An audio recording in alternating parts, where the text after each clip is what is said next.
hello everyone. Welcome to our latest edition of Proptech Collective Spotlight Series. My name is Danielle Smith and I'm part of the organizing committee with Proptech Collective, looking after our programming and events. We are super thrilled today to be hosting Anita from ShuffleSpace, and I will, without further ado, send it over to Kenda from Dentons to kick us off. Hi everyone, my name is Kenda Shaheen and I'm a senior associate at Dentons. I work primarily with venture and tech companies in the ecosystem in Canada and abroad. I'm really excited today to be speaking with Danielle and Anita. So without further ado, Anita, perhaps you could kick us off with a small elevator pitch about what ShuffleSpace is, and then we can take it to your personal and professional background after that.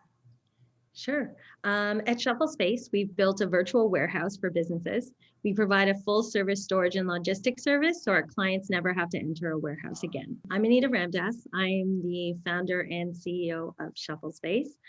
My background, so I have a software engineering degree and an MBA from INSEAD. I've lived and worked in 7 different countries, but I came home back to Toronto about 7 years ago and started ShuffleSpace about 4 years ago. I don't really have the traditional entrepreneur's background. I actually worked in a tech corporate environment for 7 years before taking on the kind of entrepreneurship route. Yeah.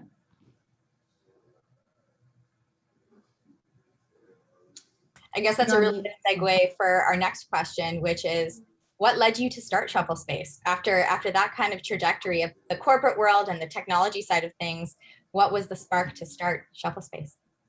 It was a little bit random, actually. I didn't, always dream of being in the storage industry. I was actually just reading about someone who was launching an Airbnb for storage idea in Europe. And I just thought it was an interesting concept. But I saw a lot of challenges in the business model. But I did a lot of research at the time and noticed that, storage was this huge industry, bigger than I ever imagined. And it just wasn't disrupted by technology in any way. So, I started kind of diving deeper. I picked up the phone, started calling companies, trying to understand how they use storage and what their challenges are. And I found out that 100% of them were unhappy with the solution they had.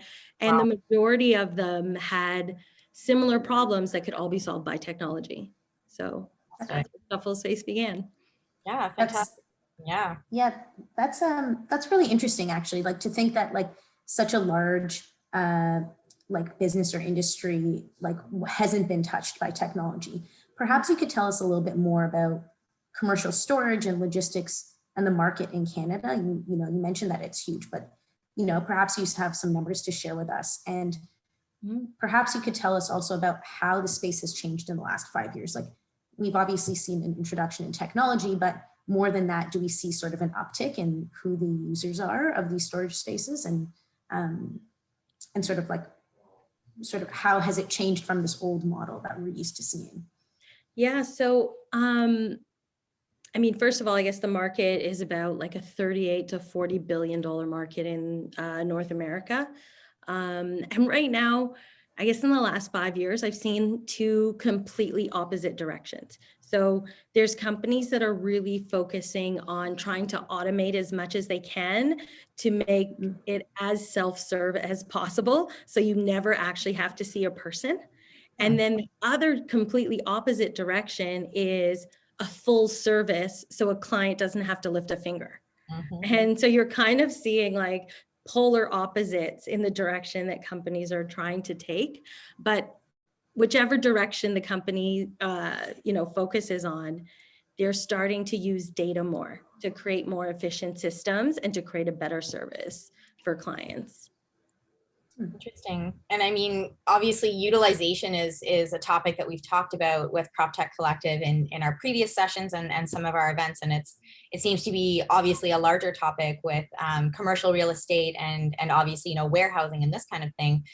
So who are your customers? There might be a range. I know, it's focused on commercial storage, but who exactly would your ideal customer be, and some of the main problems that you're solving for them compared to, like, let's say, these traditional old school options that they're used to dealing with. So who are the main customers, and sort of how you're solving their main pain points? Yeah, so we mainly actually focus on creative industries. So like event marketing, designers, staging, and so on, because these companies have a lot of assets, like whether it's furniture or creative assets like structures or trade show booths or things like that. And it's kind of being mismanaged today because they don't have a solution to not only manage the storage, but manage the logistics of those assets. And I would say kind of the main problem that we solve is for our clients knowing what they have and where they have it.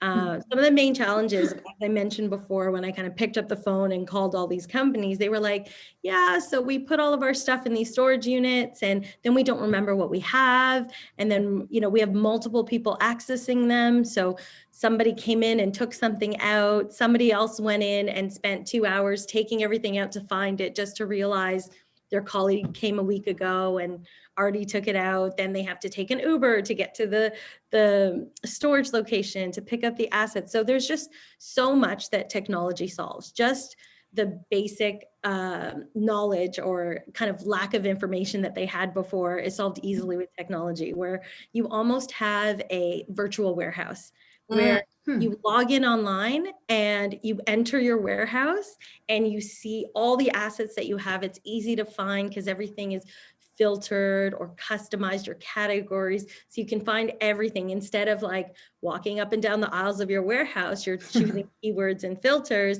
finding the items you need. You get all the information you need about it, the location, the status of the item, who took it out, who booked it last, how many times you used it that year. You just have all of this information that helps you make better decisions. Wow. And I mean, I guess just sort of to bank on that question is, have you done a calculation to see how much time and or money and resources is wasted with poor storage solutions? Well, the thing is, we actually, I can't remember the exact number, but it was something like 200 hours per year. I think it was something like that. But it really varies on the type of client, whether it's event marketing versus whether it's staging, and also the size of the client. Yeah. Yeah, that's a lot of time. That is a lot of time, actually.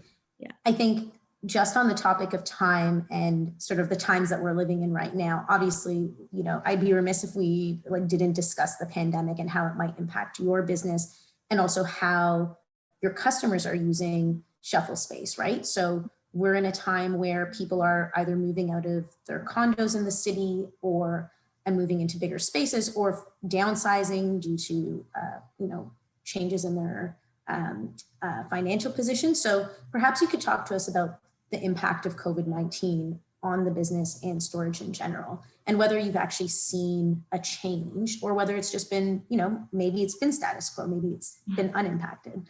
Yeah.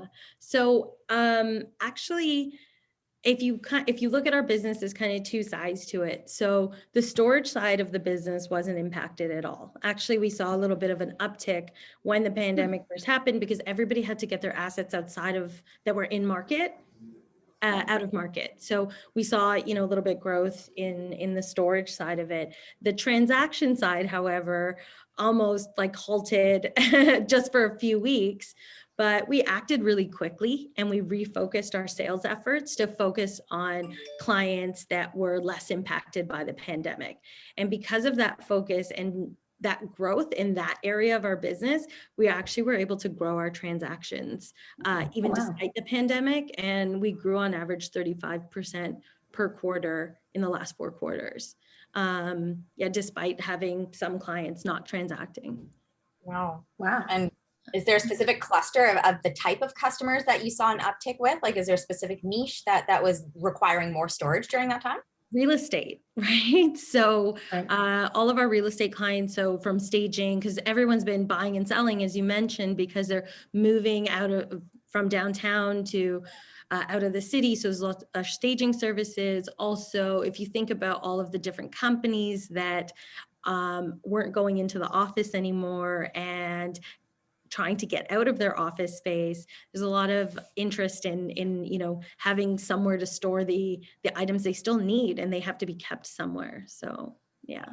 Oh my gosh, I can only imagine. And I mean, it's kind of a good follow-on question, but I mean, and it's hard to predict. I think I'm almost afraid to put any predictions in the universe at this point. If 2020 was any proof, is that you can never predict what's going to happen going forward. But I mean, based on sort of what you've seen over the past 4 years since starting ShuffleSpace, and now sort of with the, the realization of COVID and those implications, do you have a sense for, some trends that might be coming down the pipe that you have your eye on, or that you're maybe excited about with the shift in the industry? So can you talk about maybe some future trends that you're looking forward to?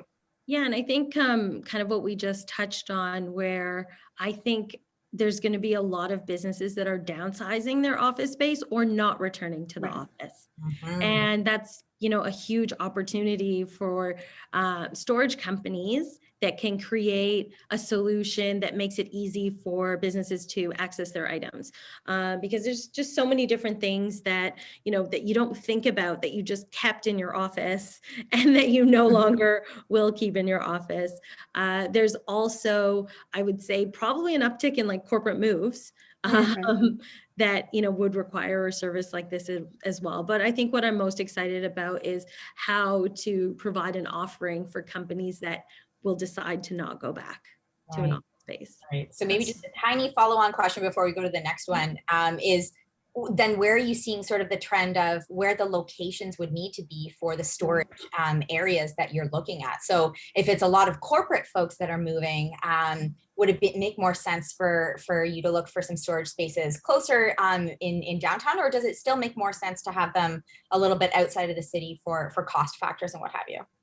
Yeah, so I mean, the way it's working with us right now, and I imagine it'll probably be similar in the future, is that our clients don't necessarily care where we are because they manage all their assets online. And so as long as they have the time to book and we do the delivery as well, all they care is that if they choose a date and a time, that their items show up there. And whether I bring it from Barrie or I bring it from Etobicoke, it doesn't actually matter to them as long as it hits the time frame. So yeah. Hopefully you're going to see a cost benefit from more spaces becoming available, and your overhead and margins will likely positively reflect that. Keeping my fingers crossed for you. Yes. So like, this is all really interesting, and you seem really passionate about storage and logistics. Like it's clear even through like the screen that I'm currently looking at. And you're excited about it. And when we sort of first started this spotlight session, you mentioned like you had no idea that you would be in storage or logistics at this point in your life. So like taking a shift from the business and the market and the changes that we've been seeing, like from a personal level as an entrepreneur, perhaps you could talk to us just about the hardest or the most unexpected challenges about taking the entrepreneurship path, because obviously you didn't plan for it necessarily, but you obviously took a leap of faith at some point. And we're curious to understand sort of what did you see that may have been different from what you heard, and how did you cope? Yeah, so I would say definitely the hardest thing was being a solo founder. So if I start a business again, I will never, absolutely never do it, start it alone. It's just a lot of pressure. And not, like I just remember a time where like when I first got started and I had a flu, and because I was like outsourcing the drivers and I had to go because they didn't know our app. And I just remember I was really not feeling well and I just like could barely walk, and I just had to like get up and do it. Right. So you kind of have no one else to depend on. And so, with that, I would say the hardest part was that pressure, but also finding the right team members. Like no one tells you how difficult it is to find the right fit for a startup. It's one, you might not get as many applications as a big company, but you also like, there's only certain types of people that really enjoy the chaos and the kind of creating from scratch. So it's really hard to find the right talent and the right people. But I mean, I'm really lucky. Like right now I have an incredible team that like is delivering on our vision. And that's why we've been able to kind of achieve what we've achieved so far.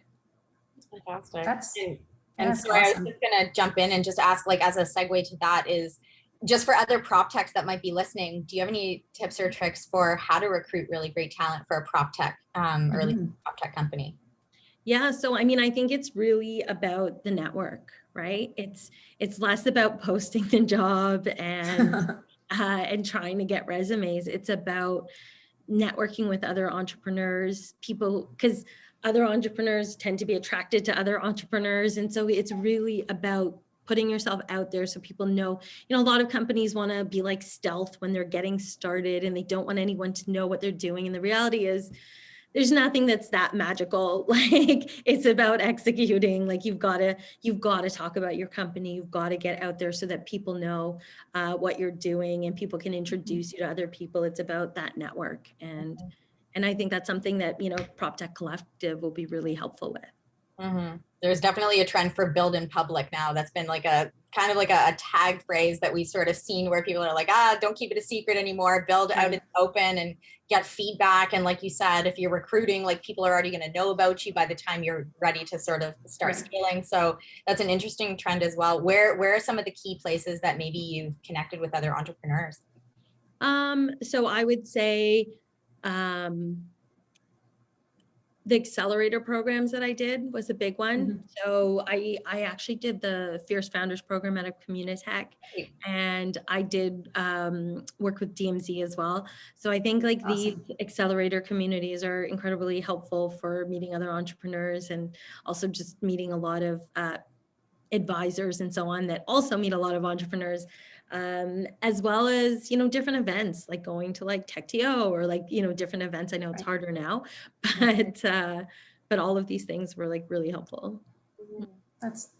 What about, at this point we've spoke about challenges and then on the recruitment, you've mentioned sort of accessing the network and sort of being out in the open about what you're building and how you might need assistance. Perhaps you could talk to us about like what the best part about entrepreneurship is, because I think for a lot of people, they have these great ideas that they want to test, but it is a leap of faith. It is a risk that you take to leave behind the security of a day job to start something new, and also the sort of the vulnerability around I'm actually going to test my idea in the market and potentially it might fail. So what's the best part and what would be like the piece of encouragement that you would share to other founders or potential entrepreneurs listening?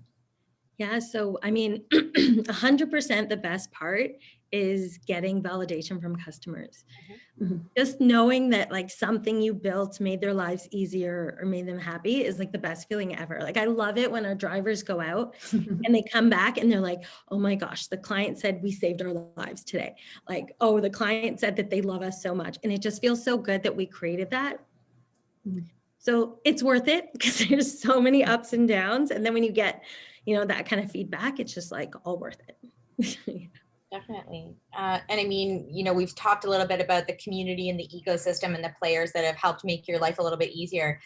On the flip side, so like in the general larger ecosystem of like, let's say, larger players or incumbents in the real estate industry, how do you interface or partner with them along the pipeline or the value proposition? What's the role that an incumbent in the real estate space might, a way that you might work with them or potentially partner or use them as a partner in crime, if you will, in terms of, accessing the market or building your pipeline or offering them an auxiliary service or something like this. So what role do incumbents play in your business model?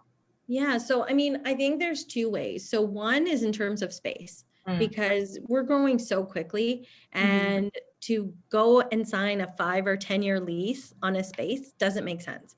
I mean, our first space, we filled it up in 8 months. our second space, we built it up in a year. And so Oh, wow. we're in this situation where, we're growing quickly, and to have a partner who is, a large commercial real estate company that can help us with that growth and not limit us to, these long-term leases, knowing that we're going to keep growing with them. And so that would be something that, would be amazing. The other thing I would say is referral partnerships, because we work with businesses. So, working with commercial real estate companies that if you have a space with this company and you need more space, they're the first ones you reach out to. So we could build some kind of partnership with them to try to start working with, okay, well, you can also use storage, or you can also have more flex space with a company like ShuffleSpace. Wow. Awesome.